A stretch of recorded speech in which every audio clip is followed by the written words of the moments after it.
Everyone, स्वागत है आपका अपने चैनल पर जहां हम कर रहे हैं बीएड फोर्थ सेमेस्टर का क्लासेस। और ये क्लास है आपकी for paper third process of curriculum development.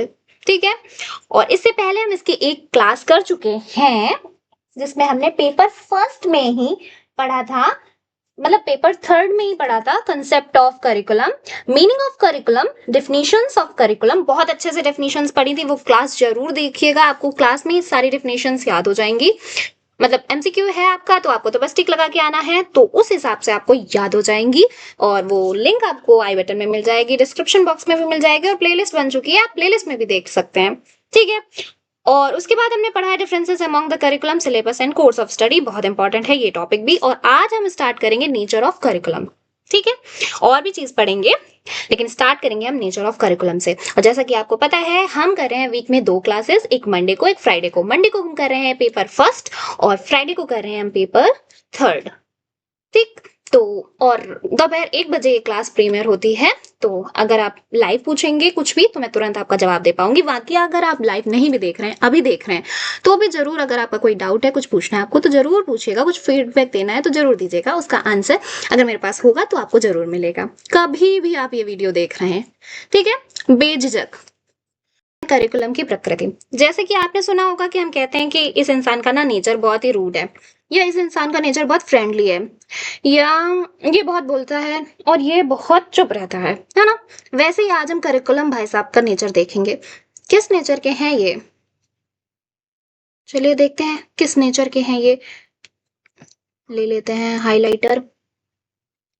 तो करिकुलम जो होता है वो सदैव पूर्व नियोजित होता है, यानी प्री प्लान्ड होता है। ऐसा नहीं है कि अचानक से आपके दिमाग में कोई आइडिया आया, कोई एक्टिविटी आई और आपने करिकुलम में डाल दी। ऐसा नहीं होता। जैसे कि आपका 2 साल का बीएड का करिकुलम था, तो सब कुछ पहले से डेफिनेट है कि हर 4 सेमेस्टर होंगे, 4 सेमेस्टर में ये सब्जेक्ट्स होंगे, और इतने प्रैक्टिकल होंगे, इतना वाइवा होगा, इतना इंटरनल मार्क्स होगा, इतना एक्सटर्नल मार्क्स होगा। ऐसा नहीं है कि अचानक से आप थर्ड सेमेस्टर में थे, फिर आपको कुछ आया कि अरे अब ये तो नई चीज होगी। ऐसा नहीं होता ना। तो ये प्री प्लान्ड है।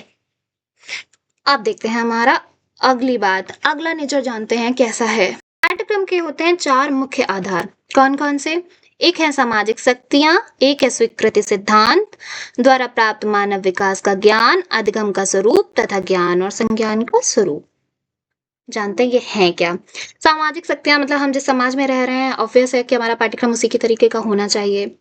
स्वीकृत सिद्धांत जो मानव विकास के हैं, जैसे कि हम फर्स्ट सेमेस्टर में पढ़ आए हैं चाइल्ड साइकोलॉजी, तो साइकोलॉजी के हिसाब से होने चाहिए। वही अप्रोचेज होते हैं चाहिए, ज्ञात से अज्ञात, है ना, मूर्त से अमूर्त। अधिगम का स्वरूप कैसा होना चाहिए, किस तरह से लर्निंग करवानी चाहिए हमें, और ज्ञान और संज्ञान का स्वरूप जो हम पढ़ा रहे हैं वो किस टाइप का है ना। जैसे साइंस को पढ़ाने की अलग अप्रोच है, मैथ्स को पढ़ाने की अलग है, और एसएसटी और हिंदी इंग्लिश को पढ़ाने की अलग अप्रोचेस हैं। ठीक है।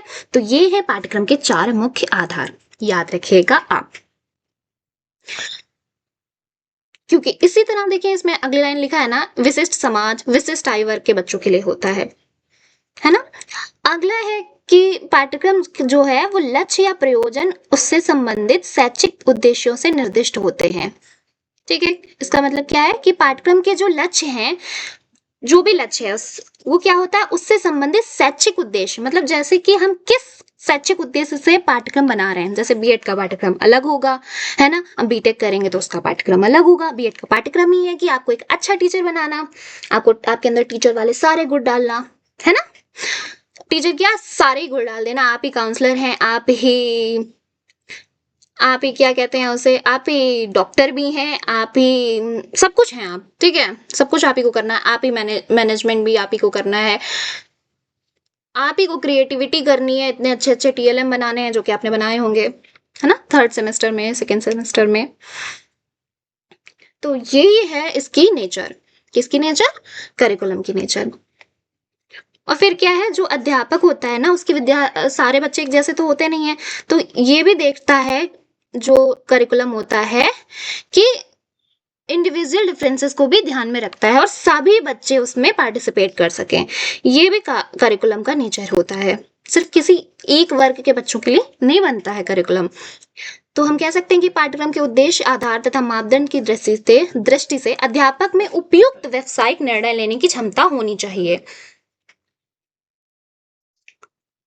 तो इसीलिए तो हमें भी पढ़ाया जा रहा है कि हमारे अंदर ये क्षमता आ सके। इतना सब कुछ हमने पढ़ा है अभी तक, हम 4th सेमेस्टर में आ चुके हैं, तो इसीलिए कि हमारे अंदर इन सभी के मापदंड की दृष्टि की क्षमता आ सके। अगला है हमारा ऑब्जेक्टिव्स ऑफ करिकुलम। ऑब्जेक्टिव्स में जितनी भी अच्छी अच्छी बातें हैं वो सारे इसके ऑब्जेक्टिव्स हैं।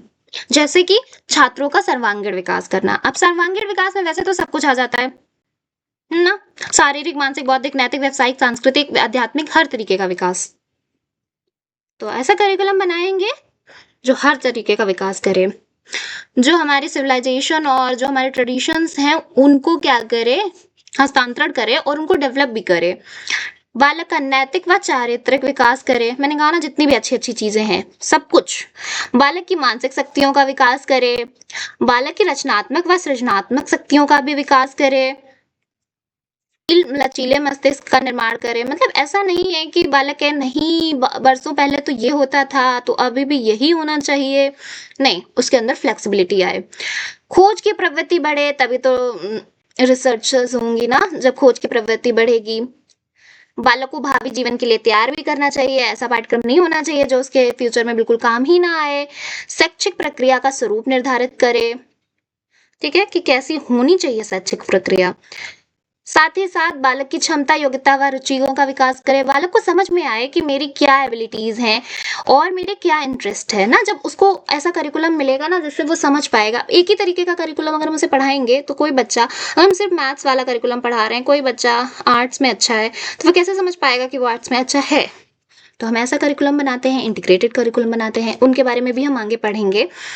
फिर क्या है, बालकों में लोकतांत्रिक भावना का विकास हो सके, ठीक है। लोकतांत्रिक भावना मतलब बालक में स्वतंत्रता, समानता, भ्रातृत्व तथा उदारता की भावना आए। बालक समझे कि हर व्यक्ति स्वतंत्र है, बालक समझे कि हर व्यक्ति समान है, मतलब बच्चे समझे कि हर व्यक्ति समान है। बच्चों में ब्रदरहुड आए, सिस्टरहुड आए और उदारता के मूल्य आए, ठीक है। और अब हमारा इस वीडियो का लास्ट टॉपिक हम पढ़ लेते हैं, पाठ्यक्रम के प्रकार। बहुत इंपॉर्टेंट टॉपिक है। तो 6 प्रकार का है आपका पाठ्यक्रम, और क्या क्या प्रकार है, उसका क्या क्या मतलब है, इससे क्वेश्चन जरूर बनेगा। जैसे कि एक है विषय केंद्रित पाठ्यक्रम। और देखिए इसके नाम से ही समझ में आ गया ना, विषय केंद्रित। केंद्र में कौन है, विषय है। मतलब इनको मतलब नहीं है सीखने वाले से, इनको मतलब क्या है, जो सीखा जा रहा है। मतलब जैसे कि मैं ये मतलब ना रखूं कि आप लोग कौन है, मतलब कौन है इन द सेंस, वो तो मुझे अभी भी मतलब नहीं, मतलब मुझे नहीं पता है। जैसे कि मैं ये समझूं ही ना कि आप 4th सेमेस्टर में हैं, आप पहली बार बीएड कर रहे हैं, ये कुछ नहीं समझूं। बस मैं ये समझूं कि ये जो है, ये जो हम पेपर पढ़ा रहे हैं, बस इसी में मेरा पूरा फोकस है। आपसे हमें मतलब ही नहीं है, आपसे हमको कुछ इंटरेक्शन करना ही नहीं है, हमें बस पढ़ाते जाना है, पढ़ाते जाना है, पढ़ाते जाना है, ठीक। तो क्या हो गया, विषय केंद्रित हो गया, जिसमें बालक की रुचि, रुझान, आवश्यकताओं को ध्यान में ही नहीं रखा जा रहा। उसमें क्या देखा जा रहा है, सिर्फ जो मैं इतना थोड़ा कुछ तो कर रही हूँ जिससे आपको इसमें अच्छा लगे पढ़ने में। कभी कभी बहुत बोरिंग हो जाते हैं ये सब्जेक्ट्स पढ़ने, कभी कभी, बाकी तो अच्छे ही हैं। फिर क्या है, बाल केंद्रित पाठ्यक्रम। इसके केंद्र में क्या है, इसके केंद्र में बालक आ गया। इसमें बच्चे की रुचि, बच्चे की योग्यता, बच्चे की आवश्यकताओं को ध्यान में रखेंगे, बाकी कुछ नहीं ध्यान में रखा जाएगा, है ना। और फिर है जीवन केंद्रित पाठ्यक्रम। ऐसा पाठ्यक्रम जो जीवन केंद्रित होता है, जो कि किससे संबंधित होता है, हमारे वास्तविक जीवन से संबंधित होता है। वही ज्ञान और क्रियाएं को मुख्य स्थान दिया जाता है। फिर हमारा अगला है क्रिया प्रधान पाठ्यक्रम, एक्टिविटी सेंटर्ड करिकुलम। ये भी बहुत अच्छा करिकुलम होता है, इसमें जो भी चीज सिखाई जाती है वो करके सीखने पे बल दिया जाता है, ठीक है। ये एक्टिविटी सेंटर्ड हो गया। फिर है आपका मिश्रित पाठ्यक्रम। आगे के चैप्टर्स में हम और अच्छे से जानेंगे। मिश्रित पाठ्यक्रम क्या है, जैसे कि देखिए भूगोल, नागरिक शास्त्र, अर्थशास्त्र, समाजशास्त्र को मिला के क्या बना देते हैं, क्लास 10 तक सामाजिक विषय। उसी तरह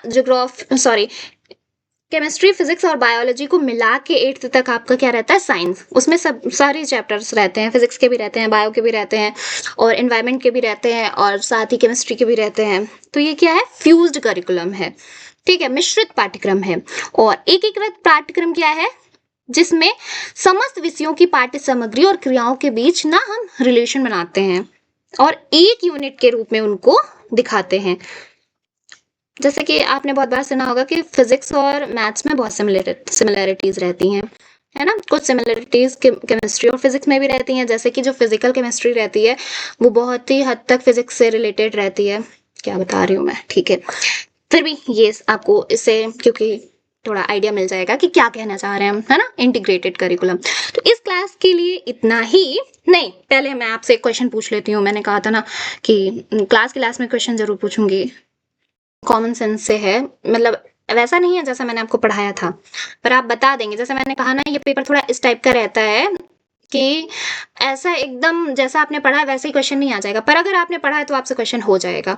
तो ये बताइए कि साइंस को पढ़ाने में, और आपको पता ही होगा, मुझे पक्का पता है, साइंस को पढ़ाने में ये जितने भी हमने 6 टाइप के करिकुलम पढ़े हैं, उसमें कौन से करिकुलम को हम सबसे ज़्यादा वैलिडेशन देते हैं, ठीक है।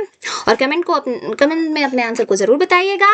और मिलते हैं हम अगली क्लास में। और बाकी सब प्लेलिस्ट आपको डिस्क्रिप्शन बॉक्स में मिल जाएंगी, आई बटन में आपको वीडियोस मिल जाएंगे। अगर आपको अच्छे लगे होंगे तभी आपने लास्ट तक रुके होंगे, और अगर लास्ट तक रुके हैं तो चैनल को सब्सक्राइब भी कर दीजिएगा, क्योंकि आपको अच्छा लग रहा है, क्योंकि ये आपके काम आ रही है class. Thank you for watching, take care, Jai Hind.